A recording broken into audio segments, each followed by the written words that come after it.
Football ലഹരി കൊണ്ട് നേരിടുകയാണ് മാതൃപ്പള്ളി ഗ്രാമീണ വായനശാല. ലഹരിക്കെതിരെയുള്ള പോരാട്ടത്തിന്റെ ഭാഗമായി ഗ്രാമീണ വായനശാലയുടെ നേതൃത്വത്തിൽ ഫുട്ബോൾ ഷൂട്ടൌട്ട് മത്സരം സംഘടിപ്പിച്ചു. നിരവധി യുവാക്കൾ ലഹരിക്കെതിരായ പോരാട്ടത്തിൽ പങ്കാളികളാകുന്നതിന്റെ ഭാഗമായി ഫുട്ബോൾ മത്സരത്തിൽ പങ്കെടുത്തു.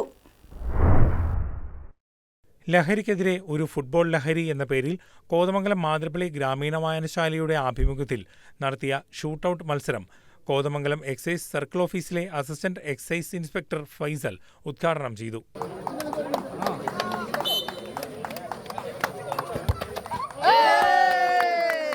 വാർഡ് കൗൺസിലർ PM നവാസ് മുഖ്യാതിഥിയായി. കോതമംഗലം മുനിസിപ്പൽ പ്രതിപക്ഷ നേതാവ് CPS ബാലൻ സമ്മാനദാനം നടത്തി. വായനശാല കമ്മിറ്റി അംഗങ്ങളായ Reji TS, Navneet Raveendran, Shaji A, Aji VM, PA Mohanan, Ananthu Vijayan തുടങ്ങിയവർ പങ്കെടുത്തു. വായനശാല സെക്രട്ടറി സ്വാഗതം ആശംസിച്ചു. വായനശാല പ്രസിഡന്റ് K വിൽസൺ അധ്യക്ഷത വഹിച്ചു.